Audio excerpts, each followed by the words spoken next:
ومن سيئات أعمالنا من يهده الله فلا مضل له ومن يضلله فلا هادي له أشهد أن لا إله إلا الله وحده لا شريك له وأشهد أن محمدا عبده ورسوله لا نبي ولا رسول بعده.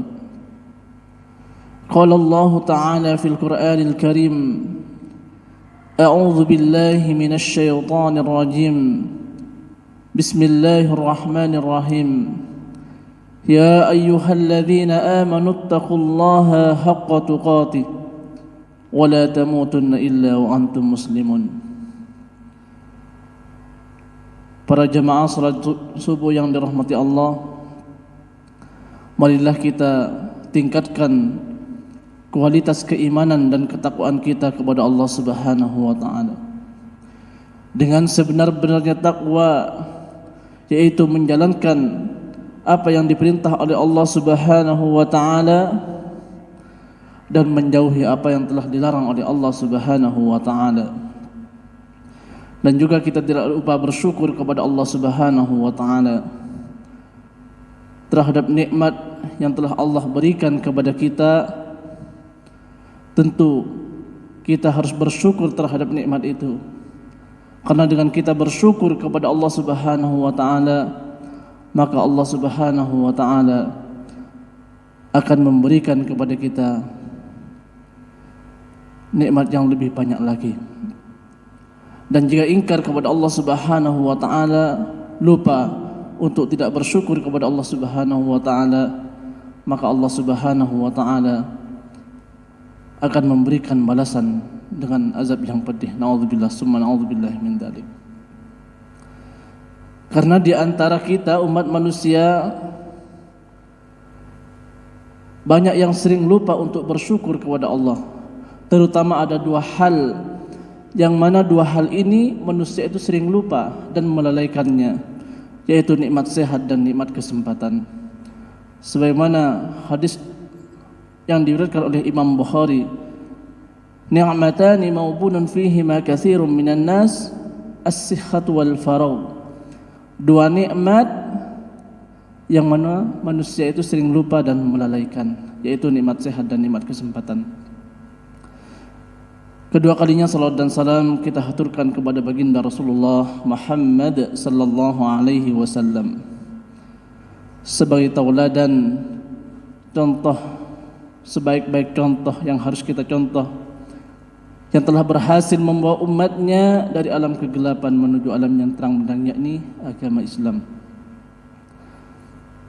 Karena pada diri Rasulullah sallallahu alaihi wasallam terdapat contoh yang terbaik.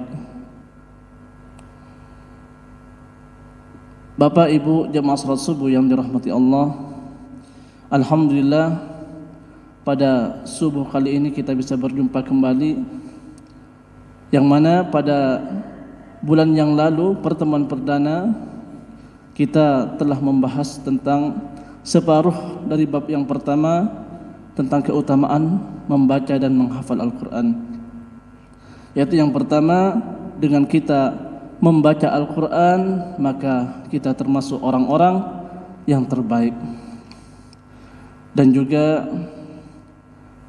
kita masih terbata-bata membaca Al-Quran, baru belajar, maka akan diberikan dua pahala oleh Allah Subhanahu wa taala. Sedangkan yang mahir dalam membaca Al-Quran, maka Allah Subhanahu wa taala itu akan bersama para malaikat yang mulia. Dan juga selanjutnya yaitu tentang perumpamaan orang mukmin dan orang yang munafik yang membaca Al-Quran dan tidak membaca Al-Quran. Bahkan yang terakhir yaitu tentang iri, boleh iri terhadap dua hal, yaitu orang yang banyak hartanya, yang mana hartanya itu kita gunakan di jalan Allah, dan juga orang yang banyak hafalannya kita boleh iri, dengan harapan kita bisa meniru dan bisa menghafalkan Al-Quran. Baik, pada pagi hari ini kita melanjutkan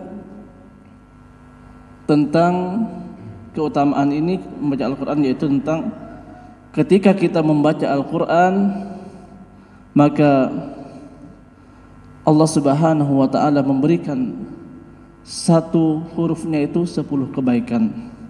Sebagaimana diriwayatkan oleh Abu Abdullah bin Mas'ud, ia berkata Rasulullah sallallahu alaihi wasallam bersabda, "Man qara'a harfan min kitabillah falahu hasanah wal hasanatu bi asri amsalha la aqulu alif lam mim harfun bal alifun harfun wa lamun harfun wa mimun harfun." Nah, barang siapa yang membaca satu huruf saja dari kitabullah, maka ia mendapatkan satu kebaikan, dan satu kebaikan itu akan dikalikan 10 kali. Aku tidak mengatakan alif lam mim dihitung satu huruf, akan tetapi alif satu huruf, lam satu huruf, mim satu huruf. Nah, di sini juga dijelaskan bahwasanya ketika kita membaca Al-Qur'an, maka Allah Subhanahu wa taala akan memberikan ganjaran yang luar biasa kepada kita. Satu huruf satu kali tapi dilipatkan menjadi 10 kali oleh Allah Subhanahu wa taala.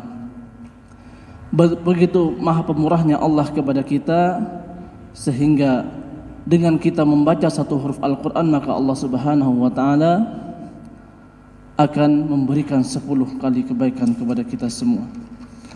Masyarul muslimin jemaah salat subuh yang dirahmati Allah. Bahkan di sini ada hadis, tapi hadis ini ada yang mengatakan hasan dan juga ada yang mengatakan dhaif. Tapi di sini hadisnya ditulis oleh pengarang di dalam buku tersebut. Di sini Rasulullah sallallahu alaihi wasallam bersabda, "Yaqulur rabbu man saghalahul Qur'an wa dzikri an mas'alati a'taituhu afdala ma u'tiya sa'ilin wa fadlu kalamillah ala sa'iri kalami wa fadlillahi ta'ala ala sa'iri khalqih." Allah Subhanahu wa ta'ala berfirman, siapa yang sibuk membaca Al-Qur'an dan berzikir kepada Allah Subhanahu wa ta'ala, maka sedangkan ia tidak sempat untuk meminta kepada Allah Subhanahu wa ta'ala, maka Allah Subhanahu wa ta'ala akan memberikan sebaik-baik apa yang diberikan kepada orang-orang yang meminta. Sedangkan keutamaan firman Allah Subhanahu wa ta'ala di antara seluruh perkataan seperti keutamaan Allah atas seluruhnya. Di sini diriwayatkan oleh Tirmidzi menurut hasan sahihnya. Nah, di sini disebutkan bahwasanya ketika kita sibuk membaca Al-Qur'an, saking sibuknya tidak sempat untuk meminta kepada Allah Subhanahu wa taala, maka dengan tidak meminta itu, maka Allah Subhanahu wa taala akan memberikan kepada kita seperti orang yang meminta, akan memberikan kepada kita semua. Dan juga jangan sampai kita lupa bahwasanya Al-Qur'an merupakan syifa, penawar atau obat dari segala penyakit, baik itu adalah penyakit hati maupun penyakit yang di luarnya. Karena sesuai dengan firman Allah Subhanahu wa taala, A'udzu billahi minasyaitonir rajim, wa nunazzilu minal Qur'an ma huwa syifaa'un wa rahmatul lil mu'minin. Dan Allah Subhanahu wa taala telah mendudukan Al-Qur'an ini sebagai syifa dan rahmat bagi pada seluruh alam. Nah, Syekh Muhammad Amin Asy-Syinkiti ini menjelaskan bahwasanya maksud obat dalam surah tersebut adalah obat untuk penyakit jiwa dan fisik, semuanya kena. Beliau berkata, obat yang mencakup bagi penyakit jiwa, hati seperti keraguan, munafik dan perkara lainnya bisa menjadi obat bagi jasmani kita dengan ruqyah. Nah, ketika kita merasa gelisah, galau, maka obatilah dengan Al-Qur'an. Ada suatu kisah ini terjadi di Madura, yang mana di situ ada seorang dukun. Orang dukun itu pada malam harinya itu mau menyantet seseorang. Dia itu telah menggunakan mantra-mantra dan sudah mengirimnya. Akan tapi yang dituju itu ternyata berlindung diri kepada Allah Subhanahu wa taala dengan bacaan ayat kursi, sehingga tidak mempan, bahkan kembali lagi kepada sang dukun. Dan akhirnya alhamdulillah sang dukun itu sadar dan dia itu diberi hidayah oleh Allah Subhanahu wa taala dan berhenti melakukan perbuatan kesyirikan tersebut. Dan sempat ditanya kepada jinnya, kenapa engkau itu tidak bisa menembus orang tersebut? Maka jin itu katanya mengatakan bahwasanya karena dia itu berlindung kepada Allah dengan bacaan ayat kursi. Masya Allah, dengan kita membaca ayat kursi maka Allah Subhanahu wa taala akan membentengi kita sampai dengan satu hari.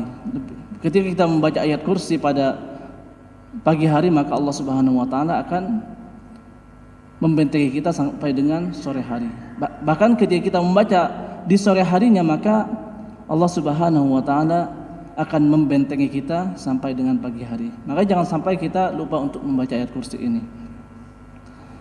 Ma'asyiral muslimin jamaah salat subuh yang dirahmati Allah. Ternyata hitungan manusia dengan hitungan Allah itu sangat jauh berbeda. Kenapa demikian? Karena dalam hadis disebutkan ketika kita membaca dua ayat daripada Al-Quran ini, dua ayat daripada Al-Quran, maka Allah Subhanahu wa ta'ala akan memberikan pahala yang mana pahalanya itu ketika kita membaca dua ayat maka lebih dari 2 ekor unta. Itu bayangkan, hitungan manusia itu dengan hitungan Allah itu sangat jauh berbeda. Kita membaca 2 ayat maka Allah Subhanahu wa taala akan memberikan ganjaran lebih dari 2 unta. Rasulullah sallallahu alaihi wasallam memerintahkan kita untuk ke masjid dan membaca Al-Qur'an. Rasul itu memerintah kita untuk ke masjid dan membaca Al-Qur'an. Dan Rasulullah sallallahu alaihi wasallam bersabda, "Mengapa kalian tidak pergi ke masjid lalu membaca dan mempelajari Al-Qur'an? Padahal 2 ayat Al-Quran lebih baik daripada 2 ekor unta. 3 ayat Al-Quran lebih baik daripada 3 ekor unta. Dan begitu pula membaca 4 ayat lebih daripada 4 ekor unta." Bahkan seterusnya, selebihnya. Itulah hitungan-hitungan manusia itu lebih rendah daripada hitungan Allah Subhanahu wa taala. Karena hitungan Allah akan dikali lipatkan dengan berbanyak-banyak pahala. Sangat rugi sekali di antara kita ketika kita diberikan kemudahan bicara, kemudahan untuk membaca Al-Quran tapi tidak menggunakan hari-hari kita untuk membaca Al-Quran. Minimal 1 ayat, 2 ayat, karena pahalanya itu sangat luar biasa bagi kita semua. Bahkan ketika kita membaca Al-Quran, Allah Subhanahu wa ta'ala memerintahkan kepada kita membaca dengan tartil. Warattilil Qur'ana tartila. Bacalah Al-Quran itu dengan tartil, dengan perlahan-lahan. Jangan terburu-buru. Bahkan di Indonesia ini banyak yang terjadi bahwasanya ketika kita mendengar di masjid-masjid mengadakan khataman, dia itu bacaannya luar biasa, sangat cepat, sehingga yang kelihatan jelas itu hanya ujungnya dan akhirnya saja. Itu sudah banyak kejadian di Indonesia. Makanya jangan sampai kita meniru hal tersebut. Bukannya pada pertemuan-pertemuan yang lalu Ustadz Beni menyampaikan kita itu lebih baik mencontek atau mengarang, itu kan kata Ustadz Beni waktu itu. Di sini adalah kita mengatakan lebih baik meniru Rasulullah sallallahu alaihi wasallam. Itu dalam semua aspek, dalam segala hal kita harus meniru Rasulullah sallallahu alaihi wasallam. Apalagi dengan Al-Qur'an ini. Saya yakin Rasulullah sallallahu alaihi wasallam pada waktu itu tidak pernah membaca Al-Qur'an itu dengan cepat. Bahkan tidak karuan bacaannya, akan tapi dengan perlahan. Karena Rasulullah sallallahu alaihi wasallam merupakan Al-Qur'an yang berjalan, dan warattilil Qur'ana tartila itu merupakan salah satu dari firman Allah yang mana merupakan akhlak daripada Rasulullah sallallahu alaihi wasallam. Ma'asyiral muslimin, jamaah salat subuh yang dirahmati Allah. Nah, di sini disebutkan bahwasanya jangan sampai di antara kita itu tidak memiliki hafalan. Minimal itu surah An-Nas, surah Al-Falaq dan yang lainnya. Karena Rasulullah sallallahu alaihi wasallam itu diriwayatkan dari Ibnu Abbas radhiyallahu an, ia berkata Rasulullah sallallahu alaihi wasallam bersabda, "Innal ladzi laisa fi khawfihi syai'un minal Qur'an qal baitil harib." Orang yang tidak memiliki hafalan Al-Qur'an sedikit pun diibaratkan seperti rumah yang roboh. Ini hadis riwayat Tirmidzi dan hadis ini dikatakan sahih. Bayangkan orang yang tidak memiliki hafalan sedikit pun maka diibaratkan seperti rumah yang roboh. Berarti rumah itu tidak ada pondasinya, tidak ada pilarnya sehingga tidak kuat untuk mengokohkan daripada rumah tersebut. Begitupun dengan manusia. Kalau kita tidak ada pondasi dalam diri kita, maka hancurlah diri kita. Tidak ada tulang-tulang daripada kita, maka hancurlah diri kita. Bahkan jangan sampai di antara kita tidak memiliki hafalan sedikit pun. Karena dengan hafalan itu Allah Subhanahu wa taala akan menjadikan kita itu kokoh seperti rumah yang di dalamnya dibacakan Al-Qur'an oleh Allah Subhanahu oleh diri kita sebagai hamba-hamba Allah Subhanahu wa taala. Nah, dan juga dalam hadis yang lain disebutkan dari Abdullah bin Umar bin As radhiyallahu an, dari Rasulullah sallallahu alaihi wasallam bersabda, yaqulu li sahibil Qur'an iqra warqa warattil kama kunta turattil fid dunya fa innahu manzilataka inda akhir ayah taqraha. Dikatakan kepada sahibul Quran, bacalah dan naiklah ke surga dengan derajat yang tinggi. Bacalah dengan tartil sebagaimana kamu membacanya dengan tartil ketika di dunia. Tempat yang dijanjikan bagimu bertepatan dengan ayat terakhir yang kamu baca. Nah, di sini disebutkan bahwasanya nanti di hari kiamat di surga kita disuruh membaca Al-Qur'an oleh Allah Subhanahu wa taala. Disuruh membaca Al-Qur'an, dan di mana titik terakhir yang kita baca di situ tempat kita berada di surga. Maka jangan sampai di antara kita itu bosan untuk membaca Al-Qur'an, bosan untuk menghafal Al-Qur'an. Insyaallah juz 30 sudah luar biasa ketika kita menghafalnya. Ma'asyiral muslimin muslimat, jamaah salat subuh yang dirahmati Allah. Dan juga dalam hadis lain Rasulullah sallallahu alaihi wasallam bersabda, ini diriwayatkan oleh Muadz bin Anas radhiyallahu an, ia berkata bahwa Rasulullah sallallahu alaihi wasallam bersabda, "Man qara'a Qur'an wa amila bima fihi alaysa walidahu tajan yaumal qiyamah sawuhu ahsanu min dha'is samsi fi buyutil dunya law kanat fikum fama dhannukum fid dunya 'alima bihadza." Siapa yang membaca Al-Qur'an dan mengamalkan isinya, siapa yang belajar Al-Qur'an dan mentadabburinya, memahami kandungan-kandungan daripada Al-Qur'an, maka ia akan mengenakan mahkota kepada kedua orang tuanya pada hari kiamat. Dan cahayanya lebih baik daripada sinar cahaya matahari. Bayangkan, ketika kita membaca saja kita akan memberikan mahkota kepada keluarganya. Bahkan di hadis yang lain juga mengatakan dengan hafalan Al-Qur'an. Nah, di sini kebetulan hadis ini menceritakan tentang orang yang membaca Al-Qur'an dan yang mempelajarinya. Maka kita akan mengenakan mahkota kepada kedua orang tua kita. Lebih baik daripada cahaya sinar matahari. Andaikala hal itu terjadi pada kalian, bagaimana menurut kalian jika hal tersebut didapatkan oleh orang yang tidak mengamalkan Al-Qur'an? Hal mustahil bahwasanya tidak dapat didapat oleh orang yang tidak membaca Al-Qur'an. Karena hal ini pasti akan didapat oleh orang yang membaca Al-Qur'an dan mengamalkan isinya, kandungannya, karena dalam Al-Qur'an itu merupakan firman Allah yang mana pasti Allah Subhanahu wa taala akan memberikan ganjaran yang lebih kepada para pembacanya.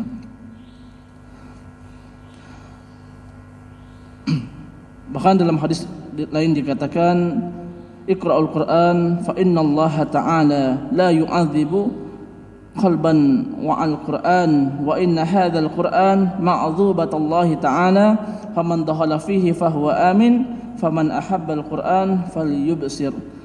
Bacalah Al-Qur'an karena Allah Subhanahu wa taala benar-benar tidak akan mengazab hati yang membaca dan menghafal Al-Qur'an. Allah Subhanahu wa taala tidak akan mengazab orang yang membaca dan yang menghafal Al-Qur'an. Karena Al-Qur'an ini merupakan jamuan Allah, maka barang siapa yang mendatanginya ia akan aman. Maksudnya mendatangi di sini adalah membaca, mempelajari Al-Qur'an, maka ia akan aman dari siksa Allah Subhanahu wa taala. Bergembiralah siapa saja yang sangat mencintai Al-Qur'an. Karena di antara kita banyak yang malas ketika berinteraksi langsung dengan Al-Qur'an. Maka jangan sampai di antara kita, pada diri kita tidak ada sedikit pun hafalan dalam Quran tersebut. Nah, bahkan di sini disebutkan pada akhir-akhirnya disebutkan bahwasanya diriwayatkan dari Abdullah bin Himami, ia berkata, saya bertanya kepada Sufyan Ats-Tsauri tentang manakah yang lebih ia sukai, orang yang berperang ataukah orang yang membaca Al-Qur'an. Di sini ada pertanyaan, ia bertanya kepada Sufyan Ats-Tsauri, manakah yang lebih baik, berperang atau membaca Al-Qur'an? Maka Sufyan itu menjawab, orang yang membaca Al-Qur'an. Karena apa? Karena Nabi sallallahu alaihi wasallam bersabda, sebaik-baik kalian adalah orang yang mempelajari Al-Qur'an dan mengamalkannya. Nah, pada bab ini juga diakhiri dengan hadis yang pertama pertemuan waktu itu, yaitu tentang sebaik-baik manusia, yaitu sebaik-baik di antara kalian adalah orang yang belajar Al-Qur'an dan yang mengamalkannya. Bahkan di sini ada seorang sahabat bertanya kepada Sufyan Ats-Tsauri, manakah yang lebih baik antara perang atau membaca Al-Qur'an? Maka Sufyan Ats-Tsauri menjawab tentang membaca Al-Qur'an. Nah, itulah merupakan keutamaan daripada membaca Al-Qur'an. Alhamdulillah, ini bab pertama sudah selesai dan insyaallah nanti masuk ke bab yang kedua pada pertemuan yang akan datang, yaitu tentang keutamaan qiraah dan ahlu qiraah. Dan ini merupakan satu halaman saja dan insyaallah merupakan satu kali pertemuan. Maka sebelum ditutup seperti biasa kita berdoa kepada Allah Subhanahu wa taala, karena di pagi yang penuh barakah ini insyaallah Allah Subhanahu wa taala memudahkan untuk diijabah terhadap doa-doa tersebut. Innallaha wa malaikatahu yusholluna 'alan nabi ya ayyuhalladzina amanu shallu 'alaihi wa sallimu taslima. Allahumma shalli 'ala Muhammad wa 'ala ali Muhammad. Alhamdulillahirabbil alamin. حمدا النائمين حمدا الشاكرين حمدا يغافي نعمه ويكافئ مزيده يا ربنا لك الحمد كما ينبغي لجلال وجهك وعظيم سلطانك اللهم إنا نسألك سلامة في الدين وعافية في الجسد وزيادة في العلم وبركة في الرزق وتوبة قبل الموت ورحمة عند الموت ومغفرة بعد الموت اللهم هون علينا في سكرات الموت والنجاة من النار والعفو عند الحساب اللهم يسر ولا تعسر اللهم يسر لنا أمورنا أمور الدنيا والآخرة اللهم اغفر لنا ولوالدينا وارحمهما كما ربيانا صغارا اللهم اغفر لنا ولوالدينا وارحمهما كما ربيانا صغارا اللهم اغفر لنا ولوالدينا وارحمهما كما ربيانا صغارا رب هب لي من الصالحين رب هب لي من الصالحين رب هب لي من الصالحين اللهم اجعلنا من أهل الخير وأهل العلم وأهل القرآن في الدين والدنيا والآخرة ربنا لا تزغ قلوبنا بعد إذ هديتنا وهب لنا من لدنك رحمة إنك أنت الوهاب ربنا آتنا في الدنيا حسنة وفي الآخرة حسنة وقنا عذاب النار سبحان ربك رب العزة عما يصفون وسلام على المرسلين الحمد لله رب العالمين. Assalamualaikum warahmatullahi wabarakatuh.